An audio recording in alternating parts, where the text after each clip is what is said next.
علیہ السلام کے صحابی ہیں میرے اور آپ کی آقا حضرت ابو بکر صدیق اکبر، دمادم مس کلندر ابو بکر کا۔ ابھی کچھ سر پھرے چلے، یہ میرا عنوان نہیں ہے، ورنہ اگر اللہ کا فضل ہے کہ اس وقت مجھے کچھ لوگوں نے یہ کہنا شروع کر دیا ہے وہی مولانا شہزاد امیر معاویہ والے۔ میں نے کہا ایک صاحب مجھ سے کہنے لگے، میرے مدرسے کے استاد کے میرات تقریر کرنے گیا تو ایک صاحب کہہ رہے تھے وہی امیر معاویہ والے شہزاد۔ میں نے کہا یہ میری قسمت کی معراج ہو گئی کہ میرا نام میرے آقا کے چھاپ پہ جڑ گیا ہے، صحابی رسول کے ساتھ جڑ گیا ہے۔ جینے نہیں دیں گے اگر صحابی کے خلاف بکواس کرو۔ ہم نے اپنے جسموں میں خون پالا ہی اس لیے ہے کہ جس دن سرکار کے صحابہ کے خلاف بھونکنے والے اگر پیٹو بھی ہو تو ہم جیسے غریب لوگ اور کمزور لوگ بھی ان کے سامنے آ کر کے کہیں ہم ہمتوں سے لڑتے ہیں، جسموں سے نہیں لڑا کرتے۔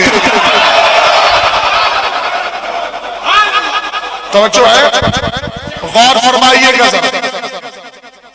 معراج، عروج، ترقی، بلندی، سرکار کے جو عقیدہ معراج کو مان لیتا ہے وہ ترقی کیسے کرتا ہے؟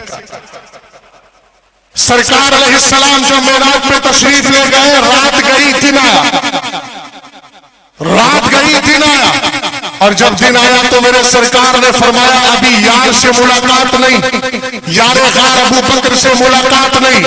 علامہ جلال الدین سیوطی تاریخ الخلفاء میں ارشاد فرماتے ہیں، کہتے اخرج الحاکم فی المستدرک عن عائشہ رضی اللہ تعالی عنہا قالت جاء المشرکون الى ابی بکر فقالوا هل لك الى صاحبك يزعم انه اسری به اللیلۃ الى بیت المقدس۔ رسول کریم علیہ السلام صبح ہوئی، فرمایا صحابہ سے مجھے اللہ نے معراج کرائی، رات کے 3 ساعتوں میں میں نے آسمانوں کی سیر بھی کی ہے، جنت دوزخ کو بھی دیکھا ہے، مسجد حرام سے مسجد اقصی بھی گیا ہوں، ساتھ ہی میں نے وہاں نماز بھی پڑھائی ہے۔ یہ سارے واقعات ذکر کیے نا تو کچھ ایسے بھی سر بھیڑے تھے جن کی اولادیں آج بھی پائی جاتی ہے۔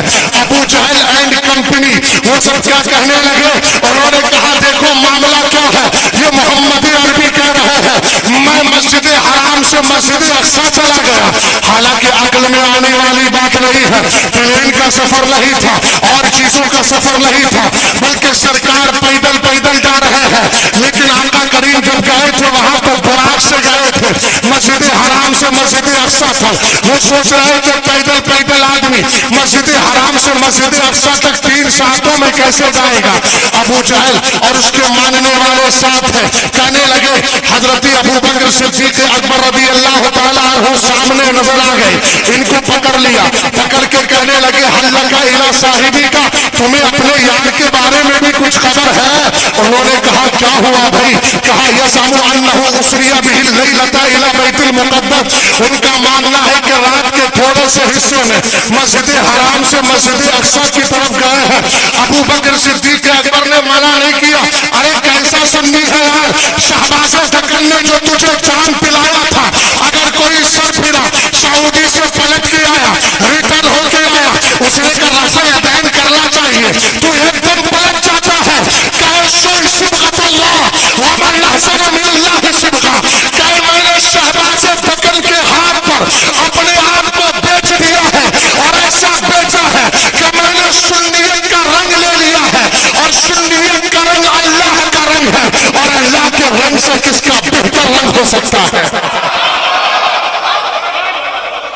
سنیں پیر کے ہاتھ پہ ایسے ہو جاؤ، میرے امام کہتے جیسے مردہ بدست دیگر،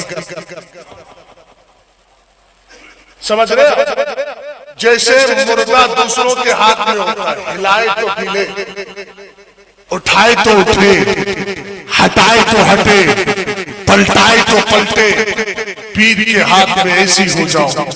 اور سنو ابو بکر صدیق اکبر کا رنگ دیکھیے گا، آپ کو رنگ کیسے بھی سامنے نظر آئے مگر سنیت کا رنگ کبھی نہیں چھوڑنا۔ بھئی اصحاب کہف کا کتا تھا، راستے میں گیا پکڑا انہوں نے کہا میں بھی چلتا ہوں. اللہ نے بولنے کی طاقت دی, اس نے کہا میں بھی چلوں گا. انہوں نے کہا تو کتا ہے, تیری فطرت ہی بھونکنا ہے. تو کہنے لگا فطرت کے خلاف کر لوں گا. کیا کرے گا؟ کہا بولوں گا نہیں, آپ کے دروازے پہ بیٹھا رہوں گا. وفاداری رب کو پسند آئی. قرآن بولا وَقَلْبُهُمْ بَاسِطٌ ذِرَاعَيْهِ بِالْوَسِيطِ, ان کا کتا ان کی چوکھٹ پہ بیٹھا ہوا. معلوم ہے کتے نے کیا سائن دیا تھا؟ شہباز بکر کے مرید ہو, قائد ملت کے ہو, سرکار تاج الشریعہ کے ہو, یا کسی اور پیر کے ہو جو سنی سے عقیدہ ہے, اپنے پیر کی محبت میں اس طرح رغم ہو جاؤ. اس نے کہا تھا میرا کام تو بھوکلا ہے, مگر جب میں آپ کے رنگ میں آ جاؤں گا نا تو اپنا رنگ بھول جاؤں گا. ابو بکر صدیق اکبر کا رنگ پکڑیے اور شہباز بکر سے پیار کرنے والوں, جب سنیت کا رنگ چڑھ گیا ہے تو پھر یہ کہو مجھ پہ سنیت کا رنگ چڑھا ہے, اب کوئی وہابی مجھ پہ اپنا رنگ چڑھا ہی نہیں سکتا.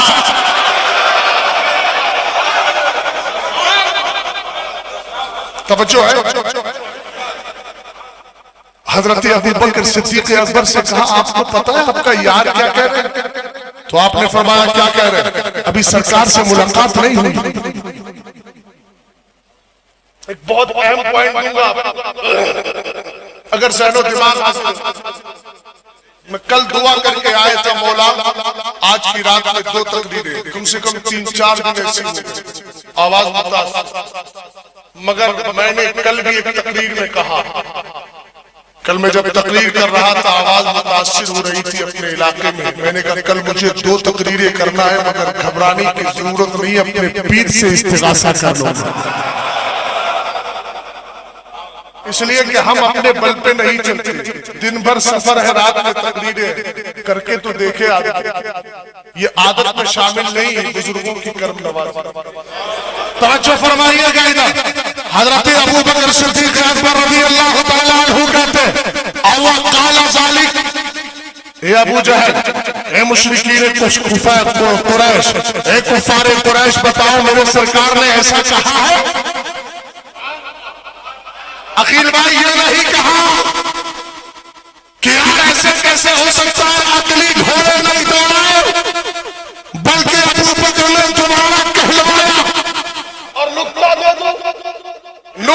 دوں, مزہ یہ ہے کہ جو دل سے نہیں کہہ رہے تھے ابو بکر نے سوال کر کے ان سے بھی کہوا لیا ہے.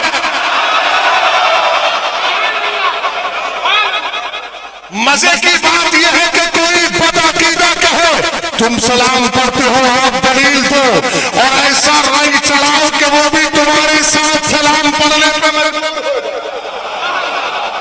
ادھر ابو بکر صدیق اکبر نے کہا اوہ قال ذالک, انہوں نے ایسا کہا ہے؟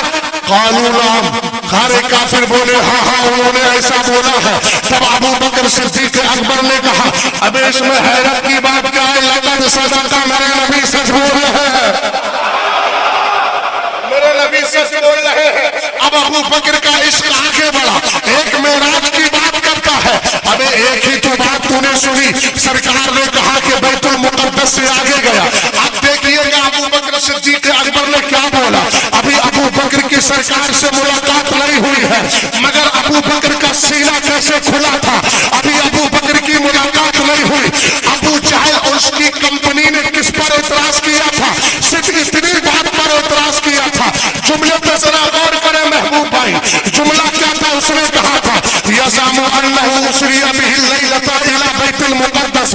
ساری مشرکین کفار قریش, مشرکین قریش کو اعتراض اس بات پر تھا کہ رات کے تھوڑے سے حصے میں سرکار مسجد حرام سے مسجد اقصی تک چلے گئے, مگر ابو بکر نے اگلا جملہ کیا بولا؟ آپ کہتے ہیں لقد صدق, سرکار سچ بول رہے ہیں اتنے پر بھی. اور آگے کہا واللہ انی لا اصدقہ بابعد من ذلک بخبر السماء غدوۃ و روحا, فرمایا